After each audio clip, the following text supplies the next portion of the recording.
नहमदुहु व नुसल्ली अला रसूलिल करीम। आप सब जानते हैं कि आज हर सुबह पीडीएम के रहनुमा जनाब कैप्टन सत्तर साहब को यहां होटल के कमरे से उठाया गया है, उनको गिरफ्तार किया गया है। ऐसे वक्त में जबकि उनकी अहलिया मोहतरमा भी वहां मौजूद थी, रेंजर्स ने उनके कमरे पर धावा बोला है, उनके कमरे का दरवाजा तोड़ा है। क्या हमारे मुआशरे में किसी खातून की यह हुर्मत है कि हमारे फौज वो इस तरीके से कमरों में घुसकर उनके शौहर को इस तरीके से गिरफ्तार करे? ये सिर्फ काबिल मजम्मत ही नहीं बल्कि शर्मनाक है, और इससे पूरी कौम को शर्मिंदा किया गया है। इस तरह का कि हरकत तो दुनिया के किसी मुहज्जब मुल्क में उसकी मिसाल नहीं मिल सकती। हम दुनिया के सामने किस मुंह से कहेंगे कि हम एक मुहज्जब कौम हैं? इस तरह तो किसी मुफ्तूह कौम के साथ किया जाता है कि जो उस मुल्क के किसी शहरी की इज्जत और एहतराम को उनकी इंसानी हुकूक का हिस्सा नहीं समझती। और फिर सूबाई हुकूमत सिंध की वो अपना मौक़िफ़ दे चुकी है कि वज़ीर आला को बेखबर रखा गया है, और जब इंस्पेक्टर जनरल पुलिस ने अपने घर में उनके खिलाफ कोई भी इक़दाम करने से इनकार किया तो उनको अगवा किया गया।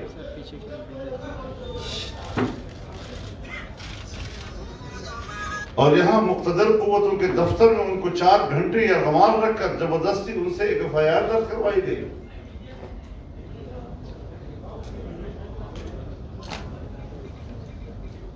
अब आप बताएं कि मुल्क में हुकूमत किसकी है?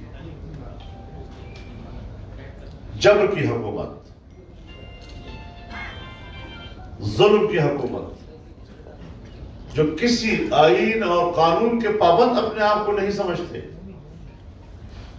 जहां कोई कुव्वत अपने आप को किसी कानून और आईन की पाबंद नहीं समझती, उसे मुआशरे में निरी बदमाशी कहा जाता है। तो आज जो हरकत की गई है ये एक बदमाशी है। सियासतदान कानून और आईन के दायरे में रहकर एहतजाज करने निकले हैं। पीडीएम वजूद में आ चुका है, तहरीक चल पड़ी है, जलसों में आवाम की शिरकत दीदनी है, और इस मुल्क के आमराना ज़हनियत जो अपने आप को न कानून और किसी आईन का पाबंद समझती है, इस हद तक हवास बाख्ता हो चुके हैं कि जिससे लगता है कि अब इन हुक्मरानों के दिन गिने जा चुके हैं। यह हरकतें उसी वक्त हुआ करती। चींटी के जब मरने और हलाक होने का वक्त आता है तो उसके पर निकल आते हैं। अभी तो हमने 2 जलसे किए और इन चींटियों के पर निकल आए हैं, तो अंदाजा लगाएं कि मजीद अब उनकी जिंदगी के कितने लम्हात बाकी हैं। एक साजिश के तहत सूबा सिंध के कराची में यह हरकत की गई कि यहां पर हुकूमत पाकिस्तान पीपुल्स पार्टी की है। इस तरह पीडीएम और पीपुल्स पार्टी के दरमियान बदएतमादी पैदा हो जाएगी, मुस्लिम लीग नून और पीपुल्स पार्टी के दरमियान बदएतमादी पैदा हो जाएगी। लेकिन किसी किस्म की मसलहत को रवा नहीं रखा गया हमारी तरफ से। और आज बिलावल भुट्टो साहब से भी बात हुई, आसिफ अली जरदारी साहब से मेरी खुद बात हुई, इमदाद अली शाह साहब के साथ बात हुई। उन्होंने इस पर अपने अफसोस हत्ता कि अपनी शर्मिंदगी का इजहार किया है। और आज पाकिस्तान पीपल्स पार्टी के मरकजी सेक्रेटरी जनरल सीनियर नायब सदर और हमारे पीडीएम के सीनियर नायब सदर जनाब राजा परवेज अशरफ भी मौजूद हैं, सूबे के जनाब शाह साहब भी मौजूद हैं। और वो इस हवाले से यहाँ बैठे हैं कि जिन लोगों का ख्याल था कि वो इस तरीके से पीडीएम में तकसीम पैदा कर लेंगे, बदएतमादी पैदा कर लेंगे, आज की इस नशिस्त ने और उनकी मौजूदगी ने उस साजिश को भी नाकाम बना दिया। कहते हैं कि मज़ार कायद के ऊपर हुल्लड़बाजी की है। हम आपको दिखा सकते हैं वो क्लिप्स जब पीटीआई के कारकुन इसी मज़ार कायद के ऊपर हुल्लड़बाजी करते नजर आते हैं। वहां उनको इस मज़ार की हुर्मत नजर नहीं आई। जब पीटीआई के लोगों ने मस्जिद नबवी में नवाज शरीफ के खिलाफ नारे लगाए, जहां अल्लाह का हुक्म है कि रसूलुल्लाह सल्लल्लाहु अलैहि वसल्लम की आवाज पर अपनी आवाज भी ऊंची नहीं करनी, वरना तमाम जिंदगी के आमाल सालिहा गारत हो जाएंगे। मस्जिद हराम में नारे लगाए गए, तुम्हें न मस्जिद हराम की हुर्मत, तुम्हारे यहां न मस्जिद नबवी की हुर्मत, तुम्हारे यहां न मज़ार कायद की हुर्मत। और आज तुमने सिर्फ एक घिनौने अमल के लिए जवाब पैदा करने की कोशिश की। और फिर ये कि किसी को कत्ल की धमकी, तुमने कत्ल की धमकी कहां से ली शुरू होगा में। और ये भी अब बताएंगे आपको कि जिसके खिलाफ जिसकी मुद्दईयत में उनके खिलाफ एफआईआर काटा गया है सफदर साहब के खिलाफ, वो मुद्दई कौन है वो भी अब आपको बताएंगे इंशाअल्लाह। और अजीज, हम इस मसले पर पूरा पीडीएम मुद्दई है, सिर्फ मुस्लिम लीग नहीं। सिर्फ हमारी बहन, हमारी बेटी मरियम नहीं, ये हमारे ऊपर हमला है, पूरे पीडीएम के ऊपर हमला है। मरियम जब यहां आई है तो यहां की हुकूमत और पीपल्स पार्टी के मेहमान है, ये उनकी मेजबानों के ऊपर हमला है, ये हमारी हुर्मत के ऊपर हमला है। और हम अपने हुर्मत का दिफा करना तो जानते हैं कि किस तरह दिफा किया जाता है। तो इस हवाले से फौरी तौर पर उनको रिहा भी किया जाए, और जिन लोगों ने बदमाशी करके आईन और कानून को हाथ में लेकर कुव्वत का इस्तेमाल किया है, वो कौन से माफी मांगे। उसने पूरे पाकिस्तान को आलमी बिरादरी के सामने शर्मिंदा किया। तो मैंने ये इब्तिदाई गुफ्तगू आपकी खिदमत में अर्ज कर दी। पीडीएम का मौक़िफ़ आ गया है। मैं चाहूंगा कि मोहतरमा मरियम नवाज भी इस हवाले से अपने ख्यालात का इज़हार करें। हाँ, ये भी ठीक।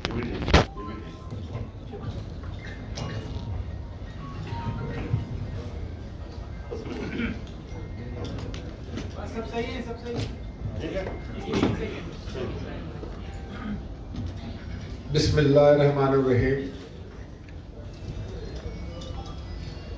जैसा कि मौलाना फजलुर रहमान साहब सदर पाकिस्तान डेमोक्रेटिक मूवमेंट ने आपके सामने इस वाक़े की सारी तफसीलात रखी, मैं भी ये कहना चाहूँगा कि पूरी पाकिस्तान पीपल्स पार्टी और पाकिस्तान पीपल्स पार्टी की सिंध हुकूमत इस मसले पर नहायत ही दुखी है।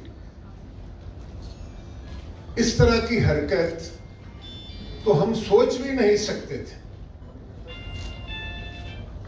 मेरा नहीं ख्याल कि कोई माशरा, कोई सोसाइटी इस किस्म के शर्मनाक हरकत की इजाजत देता हो, जिसमें जैसे कि मौलाना साहब ने कहा कि हमारे पाकिस्तान जैसे मुल्क में, इस्लामी मुल्क में, एक नहायत ही काबिल एहतराम खानदान के लोग कमरे में, उनके कमरे में दरवाजा तोड़कर घुसे, और जबकि वो आराम कर रहे हैं, सो रहे हैं, 6 बजे का टाइम है। तो इसकी जितनी भी मजम्मत की जाए वो कम है। शायद हम ये समझते हैं कि मजम्मत का लफ्ज जो है वो हमारे दुख और गुस्से को बयान नहीं कर सकता। हमारे चीफ मिनिस्टर सिंध को लाइल्म रखा गया, हमारी हुकूमत के इल्म में ये बात नहीं थी, और ये एक ऐसा वाकया हुआ है जो एक बात की निशानदेही करता है कि हुकूमत बौखलाहट का शिकार है। हुकूमत कमजोर हो चुकी है, हुकूमत के पांव के नीचे से जमीन सरक रही है और उनके हाथ पांव फूल गए हैं। अभी जैसा कि मौलाना साहब ने कहा कि पीडीएम का एक जलसा गुजरांवाला में हुआ जिससे पूरा पंजाब इलेक्ट्रीफाइड हो गया। एक जलसा कल आपने कराची में देखा, और आपने देखा वो किस अंदाज से लोग उमड़ कर आए, किस जोश और जज्बे के साथ आए। तो मैं समझता हूं कि ये वो लोग हैं हुकूमत वक्त में जिनको ना तो माशरती आदाब का पता है, ना वैल्यूज का पता है, और ये ओछी हरकतों पर उतर आए हैं जो इस बात की निशानदेही है कि इनके दिन गिने जा चुके हैं।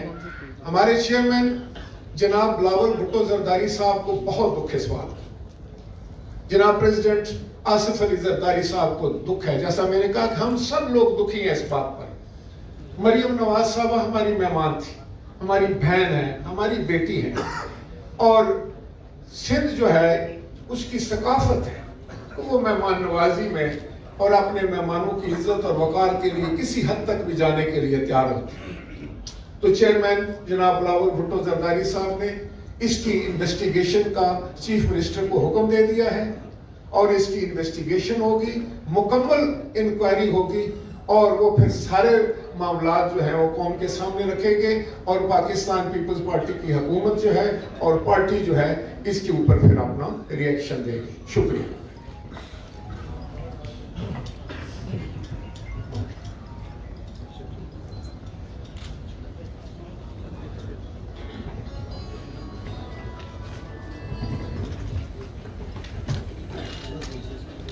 बिस्मिल्लाहिर्रहमानिर्रहीम। आप सबका और पीडीएम की जो भी क़यादत कराची में मौजूद थी, मैं उन सबकी शुक्रगुजार हूँ। मौलाना फजल रहमान साहब की शुक्रगुजार हूँ, राजा परवेज अशरफ साहब की शुक्रगुजार हूँ, और बाकी सबकी भी जो यहाँ मौजूद है उनकी शुक्रगुजार हूँ। जो यहाँ मौजूद नहीं है उन्होंने फ़ोन करके मुझसे बात की और अपने तशवीश का इजहार भी किया। तो सबसे पहले मैं आपको ये बताना चाहती हूँ कि आज सुबह क्या हुआ। आज सुबह फजर के बाद जब हम सोए तो रात क्योंकि देर हो गई थी जलसे से वापस आते आते, तो कोई 6:15 के करीब टाइम हुआ था जब हमारा दरवाज़ा बहुत ज़ोर से किसी ने पीटना शुरू कर दिया। तो मैं सो रही थी, सफदर भी सो रहे थे, तो मैंने सोचा कि जो होटल्स हैं उनमें तो इस तरह दरवाज़ा कोई नहीं पीटता, बाहर तो बेल लगी हुई है, वो अगर बेल बजा दे, कोई बजा दे, जिसको अगर अंदर आना मतलूब है या कोई काम है वो बेल बजा दे। मैंने सोचा कि कोई कंस्ट्रक्शन हो रही है इधर उधर, उसकी कोई आवाज़ आई, क्योंकि एकदम मुझे समझ नहीं आई। तो 1-2 मिनट के बाद फिर वही आवाज़ आई, वही दरवाज़ा पीटने की आवाज़ आई। तो मैंने कहा सफदर से, मैंने कहा मुझे लगता है हमारे कमरे का कोई दरवाज़ा बजा रहा है। तो उन्होंने जब दरवाज़ा खोला उठकर, तो बाहर पुलिस खड़ी थी और उन्होंने कहा कि हम आपको गिरफ्तार करने आए हैं। उन्होंने कहा अच्छा, मैं कपड़े पहन लूँ, कपड़े तब्दील कर लूँ, मैं आपके साथ चलता हूँ। अभी वो अपने कपड़े तब्दील कर रहे थे कि मुझे दरवाज़ा तोड़ने की आवाज़ें आई, और उन्होंने वो जो सिक्योरिटी लैच होता है दरवाजे का, उसको तोड़ा, ज़ोर से ज़बरदस्ती से उसको तोड़ा और कमरे के अंदर आ गए। और मैं सो रही थी, मैं बेड में थी, और सफदर ने उनको कहा कि आप अंदर मत आएं, मैं बाहर आ रहा हूँ, आप अंदर मत आएं। मैं अपनी दवाइयाँ ले रहा हूँ क्योंकि वो डायबिटिक है, इंसुलिन डिपेंडेंट है। तो उन्होंने कहा मैं अपनी दवाई ले लूँ, मैं आपके साथ चलता हूँ, आप अंदर मत आए। लेकिन वो फिर भी अंदर आ गए। वो अंदर आ गए और सफदर को गिरफ्तार करके ले गए। सफदर ने कहा कि मेरी वाइफ अंदर है, आप अंदर मत आए। वो गिरफ्तार करके ले गए। और उसके बाद सुबह मीडिया पे मैं ये न्यूज़ देख रही थी कि सिंध हुकूमत ने मरियम को बुला के गिरफ्तार कर लिया। हुकूमत का ये मौक़िफ़ आ रहा है। तो मैं एक बात कहना चाहती हूँ कि मुझे एक लम्हे के लिए भी, मैं वैसे शुक्रगुजार हूँ बिलावल भुट्टो जरदारी साहब की कि उन्होंने मुझे फ़ोन किया। वो गुस्से में थे। उन्होंने कहा कि मरियम दीदी ये बहुत बुरा वाक़या है और हम एम्बैरेस्ड हैं, शर्मिंदा हैं, आप हमारी मेहमान हैं, हमारी बहन हैं। और मुराद अली शाह साहब का भी फ़ोन आया, उन्होंने भी यही कहा। बिलावल भुट्टो जरदारी साहब ने मुझे कहा कि हम सोच भी नहीं सकते थे कि हमारी बहन के साथ, हमारी मेहमान के साथ यहाँ ये सलूक होगा। और इसी किस्म का कुछ इजहार जो है मेरे साथ वो सीएम सिंध ने भी किया। उन्होंने कहा हम शर्मिंदा है, हमें समझ नहीं आ रही कि हम आपसे किस तरह बात करें। तो मैंने उनको भी ये कहा और मैं आपकी वसातत से कौम को भी ये बताना चाहती हूँ कि एक लम्हे को भी मुझे ये नहीं लगा कि ये सिंध हुकूमत की कार्रवाई है। और अगर किसी ने कराची की ज़मीन पर, कराची में उनको गिरफ्तार करके ये तासुर देने की कोशिश की है कि शायद पीपल्स पार्टी में और मुस्लिम लीग नून में या पीडीएम में दरार आ जाएगी, तो आप तो नासमझ हो सकते हैं, आप तो बेवकूफ़ हो सकते हैं। हम भी बच्चे नहीं हैं, हमको सब समझ आ रही है कि ये क्या खेल खेला गया और इसके पीछे क्या मकासद थे। तो मैंने तो एक लम्हे के लिए नहीं सोचा कि इसके पीछे पीपल्स पार्टी है। और हमें एहसास है और हम अलर्ट भी हैं और हमें पता है कि ये चीजें होंगी, तो हम उसके लिए तैयार बैठे। लेकिन क्या मुझे अब ये समझ नहीं आ रही, काबिल तर्स है वो ज़हनियत। आप कहते हैं कि मज़ार कायद के ऊपर नारा लगा, मज़ार कायद पे जो नारा लगा, वो वीडियोस जो मज़ार कायद में हुल्लड़बाजी पीटीआई के कारकुनों ने, मेरा ख्याल है कि कोई इमरान खान साहब का कोई दौरा था, वो वीडियो मरियम औरंगजेब के पास है, उन्होंने की, उसको कोई पूछने वाला नहीं है। लेकिन अगर कायद आज़म के मज़ार पर किसी ने कायद आज़म का ही बयानिया, कायद आज़म के ही फरमूदात दोहराए, तो वो इतना बड़ा गुनाह बन गया। वोट को इज्जत दो कोई ऐसा नारा नहीं है जिससे किसी की बेहुरमती होती हो। ये तो वही इरशादात हैं जो कायद आज़म ने खुद फरमाए थे। और आप जब मादरे मिल्लत जिंदाबाद, ऐसे नारों से किसको डर लगता है? मैं अच्छी तरह जानती हूँ कि वोट को इज्जत दो से किसको डर लगता है और मादरे मिल्लत जिंदाबाद से किसको डर लगता है, ये मैं अच्छे से जानती हूँ। और वहाँ नवाज शरीफ जिंदाबाद के नारे नहीं लगे, वहाँ मरियम नवाज जिंदाबाद के नारे नहीं लगे, वहाँ वोट को इज्जत दो का नारा लगा। और उस नारे से किसको इतराज है, ये आप भी जानते हैं, ये मैं भी जानती हूँ। इस नारे से उसको इतराज है जो वोट चोरी करके आए, जो आवाम का मैंडेट चोरी करके आए, जिन्होंने फातिमा जिन्ना से लेके आज नवाज शरीफ तक और सारे जो मुंतखब नुमाइंदे हैं पाकिस्तान के अवाम के, उनको गद्दार डिक्लेयर किया। ये वहां जाकर तकलीफ जो है वो पहुंचती है, मैं अच्छे से जानती हूँ। लेकिन क्या आपको नहीं समझ आ रही कि जमाना बदल गया, वक्त बदल गया? ये जो नामालूम अफराद हैं, ये सबको मालूम है। अब खला से उतर कर अगर आप जमीन पे आ गए, खलाई मखलूक से अगर आप जमीनी मखलूक बन गए, तो क्या आप लोग आपके चेहरे नहीं पहचानेंगे? क्या लोगों को समझ नहीं आएगी कि इसके पीछे कौन है? और फिर जो नवाज शरीफ साहब ने, जो पीडीएम ने सवाल उठाए हैं, उन सवालों का जवाब क्या यही है कि गद्दारी के पर्चे काट दो, दहशतगर्दी के पर्चे काट दो? और अब जो एक शिक डाली है बीच में और कहा है कि ये कत्ल की धमकी दी है, भाई वहां पर सैकड़ों अफराद मौजूद थे और वहां पर आवाज जो है वो एक दूसरे की नहीं सुनाई दे रही थी, तो ये कत्ल की धमकी किसी को समझ आ गई थी? और क्यों देगा कोई किसी को कत्ल की धमकी? अब इस बात पे भी आ जाए कि कत्ल की धमकी का पर्चा दर्ज कराने वाला कौन है। ये मुझे अभी एक खबर मिली है, ये मेरे पास FIR की कॉपी है। वकास अहमद खान मुद्दई है, जो दहशतगर्दी कोर्ट का मफरूर है। जी, FIR नंबर 513/19, थाना, ये क्या लिखा हुआ है जी, कौन? सुपर हाईवे वाला, और ये डेट्स भी इसमें लिखी हुई है। तो ये जो पर्चे दर्ज आप कराते हैं, कभी दहशतगर्दी के, कभी गद्दारी के, तो उनके जो मुद्दई होते हैं वो सारे एक जैसे क्यों होते हैं? जल्दी में ऐसे ही होता है। तो वो लोग क्यों होते हैं जिनका अपना इतना लंबा क्रिमिनल रिकॉर्ड होता है? आपको ऐसे ही लोग मिलते हैं। सच्चा आदमी तो कभी नहीं आएगा इन चीजों के लिए, जाहिर है ऐसे ही लोगों को उठाना पड़ेगा।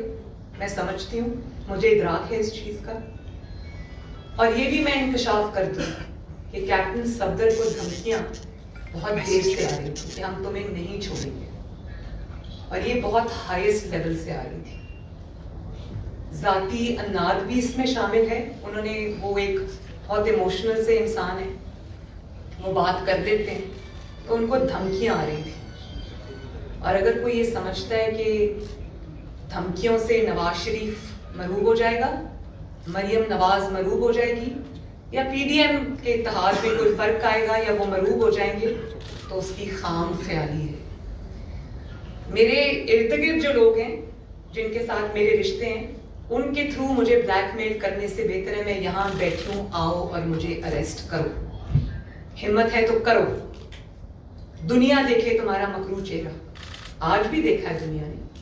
और मुझे इस बात का भी इल्म है कि पूरी जो स्टोरी मुझे पता है, लेकिन मैं वो इस वक्त इसलिए बात नहीं करना चाहती क्योंकि इन्वेस्टिगेशन हो रही है। मुझे मुराद अली शाह साहब ने पूरी बात बताई है और मुझे पूरा इल्म है कि यहाँ पर क्या हुआ। निहायत अफसोस का मकाम है, निहायत शर्म का मुकाम है, लेकिन इससे आज एक ही बात साबित हुई। मुशर्रफ का दौर आप सबको याद है ना, जब मुशर्रफ का दौर खत्म होने वाला था, जब उसकी शामत आई थी, तो उसने पे दर पे जो गलतियां करनी शुरू की, तो ये जो लोग हैं इनका तो हाल बहुत जल्द मुशर्रफ जैसा होने वाला है। जब आप ताकत के नशे में अंधे होते हैं, जब आपको ताकत का तकब्बुर होता है, तो आप दिमाग से नहीं सोचते। जब आप दिमाग से नहीं सोचते और ताकत से सोचते हैं, तो फिर आप ऐसी गलतियां करते हैं और अपने आप को आप पूरा का पूरा एक्सपोज कर देते हैं। तो हमारा काम तो आपने आसान किया, के सामने ये बात रखें कि जब नवाज शरीफ कहता है कि स्टेट विद इन स्टेट नहीं, state above state, government above government, तो नवाज शरीफ बिल्कुल सच कहता है। बहुत बहुत शुक्रिया। ये बताइए आप लोगों ये कल जो आपने बयान किया गया है जी, ये बताइए वन बाय वन। अब फैसले का है क्या? मरियम औरंगजेब साहिबा, आप जरा काइंडली कंडक्ट करेंगी। जी, मेरा सवाल ये है कि आप लोगों के गुस्से से ये जाहिर हो रहा है कि अब सूरत हाल जो है वो संगीन होती जा रही है। सॉरी, मुझे तो गुस्सा क्या- बिल्कुल नहीं। तो मेरा सवाल नहीं, मुझे गुस्सा नहीं है, आप आगे बात कीजिए। मेरा सवाल सुनिए। तो क्या अब वो वक्त आ गया है? जैसे कि मौलाना साहब ने कहा कि ना हम गुस्से में कोई काम करेंगे, ना जल्दबाजी में काम करेंगे, क्योंकि हम हक पे हैं। लेकिन इतना है कि हमारा काम आसान कर दिया। हाँ, बिल्कुल, हम हक पे हैं, सच पे हैं। हमें ऐसी गलतियां करने की कोई जरूरत नहीं है, हमें कोई जल्दी नहीं है। इनको जल्दी होगी, हमें जल्दी नहीं है।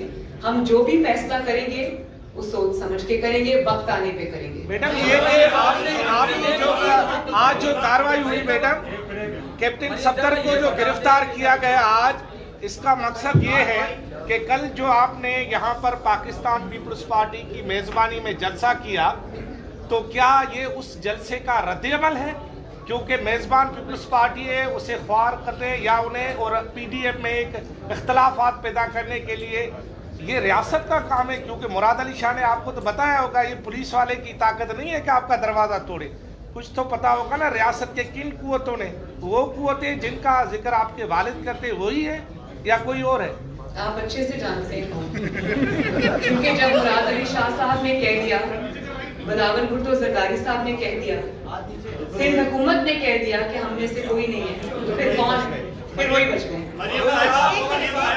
सबको बारी देंगे। एक मिनट जी, आप बात करें जी। मौलाना साहब ने फरमाया मौलाना साहब ने फरमाया कि रेंजर्स ने दरवाजा तोड़ा। आप कह रही हैं कि पुलिस ने तोड़ा, हकीकत क्या है? दूसरा सवाल ये है कि मौलाना साहब ने ये भी फरमाया कि आईजी सिंध को 4 घंटे तक यरगमाल रखा है और उनसे उनके फोन भी ले लिए गए जी। सिंध गवर्नमेंट के नुमाइंदे बैठे हैं और उनसे कहा गया, मौलाना साहब ने तो फिर भी लिहाज किया, मैं लिहाज नहीं करूंगी। उनको सेक्टर कमांडर के ऑफिस में ले जाके कहा गया कि ये जो अरेस्ट ऑर्डर्स हैं इनके ऊपर साइन करें। और जब उनको कहा गया कि अरेस्ट ऑर्डर्स पे साइन करें तो आईजी साहब ऑब्वियसली घबरा गए। उन्होंने कहा कि ये नहीं हो सकता, तो उन्होंने कहा आप अरेस्ट ऑर्डर्स पे साइन करते हैं, गिरफ्तारी जो है वो हम रेंजर्स से करवा देंगे। और जब उनसे अरेस्ट ऑर्डर्स पे जबरदस्ती साइन ले लिए गए तो फिर उनको कहा गया आप गिरफ्तारी भी पुलिस करेगी। लेकिन पुलिस के पीछे ये सब थे जिनको लोगों ने अपनी आंखों से देखा है, सबने देखा है। सिंध गवर्नमेंट के नुमाइंदे बैठे हैं, आईजी सिंध 4 घंटे तक यरगमाल रहे। इस पे सिंध गवर्नमेंट क्या कार्रवाई करती है?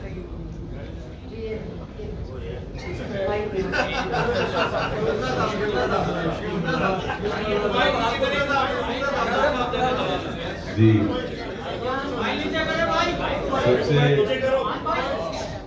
सबसे पहले तो इंतहाई मुआज़्ज़त ख़्वाह हैं, शर्मिंदा हैं, खासतौर पर अपनी काबिल इज़्ज़त व एहतराम बहन मरियम नवाज साहिबा के सामने, हमारे पीडीएम के जो रहनुमा हैं सदर साहब वो सब उनके सामने, और जो हमारे PMLN के कारकुन हैं पूरे पाकिस्तान के, सिंध गवर्नमेंट उनके आगे माज़रत ख़्वाह है कि इस होटल में सिंध में ये वाक़या हुआ जिसकी हम शदीद मज़म्मत करते हैं।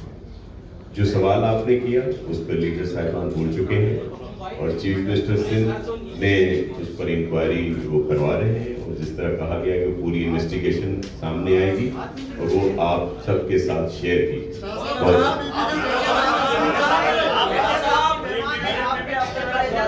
एक सेकंड जी, ऐसे सबके सवालों के जवाब देकर जाएंगे।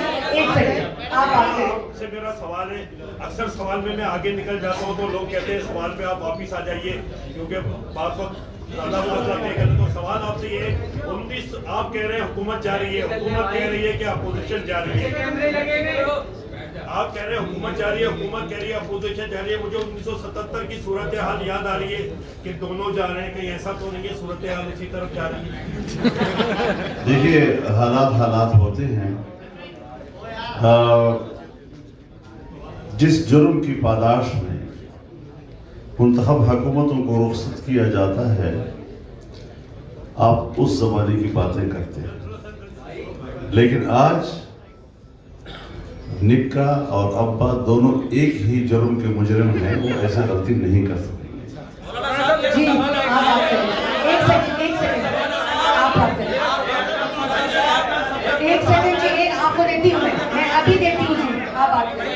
मेरा सवाल आपसे ये है, एक तो आपने ये कहा एक सेकंड जी, एक सेकंड तो आपने कहा कि कैप्टन सफदर को धमकियां आती थी, धमकियां कौन देता था? और दूसरा सवाल ये है इसके साथ ही कि कहा ये जा रहा है पाकिस्तान पीपल्स पार्टी के एक सीनियर रहनुमा है जिन्होंने अपने पेपर में कल ये बात कही थी कि नवाज शरीफ की तकरीर इसलिए नहीं दोबारा दिखाई गई कि उन्हें GHQ से एक ब्रिगेडियर का फोन आया था। वाज़ेह कर दें दोनों।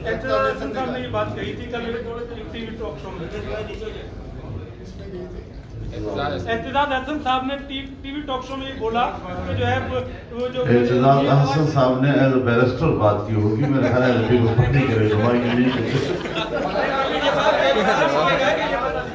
ये मेरे सवाल का जवाब रहेगा। मरीज साहब ने जवाब दिया को धमकियां कहां से आती थी? देखें, अगर हमारी पार्टी का कोई कारकुन या रहनुमा अपनी जाती हैसियत में बात करे, पार्टी का वो मौक़िफ़ नहीं दे रहे थे, उनका जाती मामला होगा, और पाकिस्तान पीपल्स पार्टी ने ऐसी कोई बात नहीं की। जवाब सुन ले। मेहरबानी।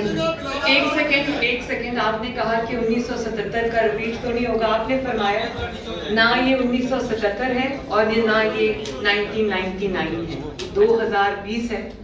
इसमें जो ये काम करेगा ये उसके लिए अपने कॉन्सिक्वेंसेस हैं।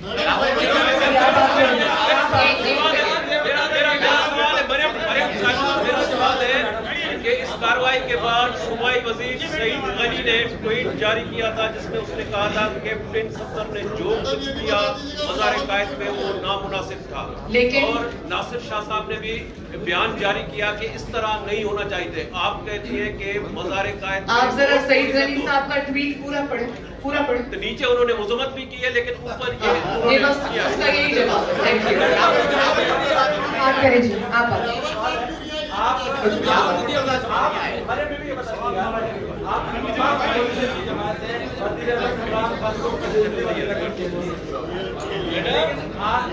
लेकिन आज जो कराची में आपके साथ हुआ है, क्या आपको लग रहा है कि असल कठपुतली वजीर आला जितने बैठे हुए हैं आप जो गिरफ्तारी जितने हुए हैं उन्हें इल्म में नहीं है, कठपुतली वजीर आजम तो आप कहती है, सिंध में आपके साथ क्या हुआ?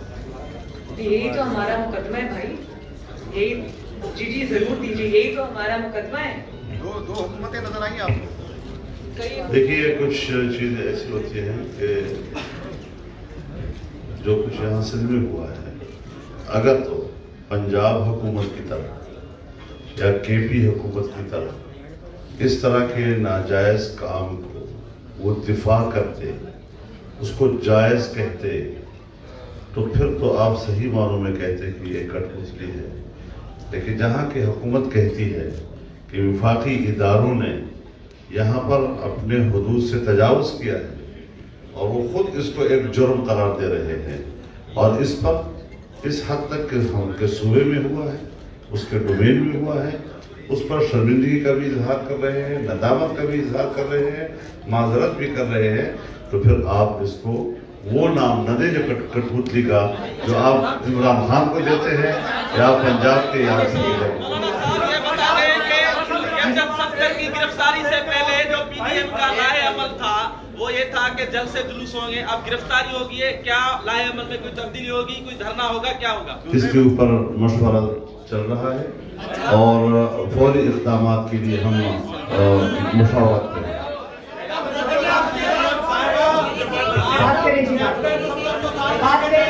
एक सेकंड।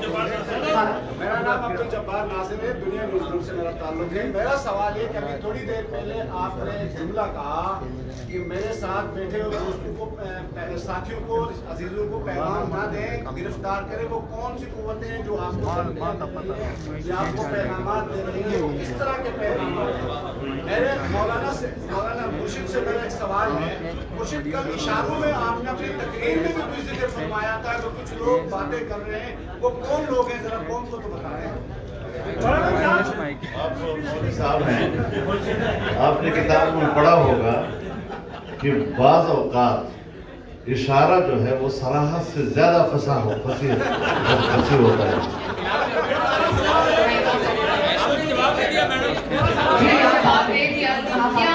धमकियां वो देते हैं जो सदा से धमकियां 72 साल से देते हैं, वो भी देते हैं।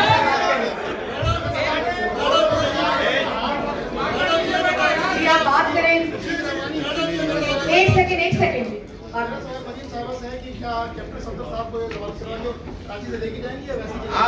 ये सवाल